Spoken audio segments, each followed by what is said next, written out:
उपराजधानीतील Mankapur police ठाण्याच्या हद्दीत एका 16 वर्षीय अल्पवयीन मुलीचा विनयभंग केल्याची धक्कादायक घटना समोर आली आहे। 21 एप्रिल रोजी दुपारी 3 वाजण्याच्या सुमारास ही घटना घडली। या प्रकरणी मानकापूर पोलिसांनी तत्परता दाखवत 39 वर्षीय आरोपीला अटक केली आहे। मिळालेल्या माहितीनुसार पीडित मुलगी रस्त्याने पायी जात असताना आरोपी शैलेश कुमार नेवाराम पटेल वय वर्ष 39 यांनी तिचा पाठलाग केला आणि त्याने मुलीशी बोलण्याचा प्रयत्न करत तिला चुकीच्या पद्धतीने स्पर्श केला। या अनपेक्षित प्रकारामुळे मुलगी प्रचंड घाबरली। तिने घरी जाऊन पालकांना हा प्रकार सांगितल्यानंतर नातेवाईकांनी तातडीने मानकापूर पोलीस स्टेशन गाठून तक्रार नोंदवली।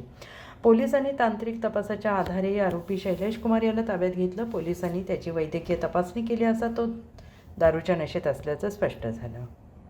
काल दुपारी मानकापूर पोलीस स्टेशनच्या हद्दीमध्ये एक घटना घडलेली आहे, ज्यामध्ये एक 16 वर्ष 6 महिन्याची मुलगी आहे, जी पीडित मुलगी आहे आणि मानकापूर परिसरात राहणारी आहे।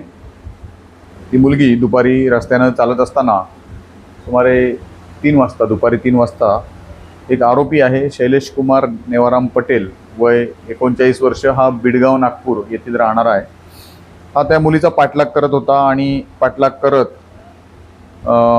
कहाँ जा रही हो, मैं तुमको छोड़ दूँ क्या आगे, अशा प्रकारे बोलून तिच्या शरीराला घाणेरडा स्पर्श केलेला आहे।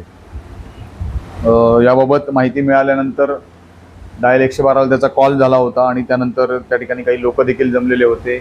आमची टीम तात्काळ त्या ठिकाणी पोहोचली, त्या आरोपीला ताब्यात घेतलं आणि पोलीस स्टेशनला आणण्यात आलं। त्याच्याकडे विचारपूस केली, त्याने गुन्ह्याची कबुली दिलेली आहे। काही प्रमाणात तो नशेच्या अधीन म्हणजे दारू पिलेला होता, त्याची वैद्यकीय तपासणी देखील करण्यात आलेली आहे। जी पीडित मुलगी आहे ती तिच्या नातेवाईकांसह पोलीस स्टेशनला काही वेळातच आली। तिची तक्रार घेऊन गुन्हा नंबर 140/2026 कलम 74, 75, 1, 75, 2, 78, 1 आणि पोक्सो कायदा कलम 8/12 प्रमाणे गुन्हा दाखल करण्यात आलेला आहे। आरोपीला अटक करण्यात आलेला आहे। आज रोजी आरोपीला मान्य न्यायालयात हजर केले। आरोपीला न्यायालयीन कोठडी मंजूर झालेली आहे आणि याचा पुढील तपास चालू आहे।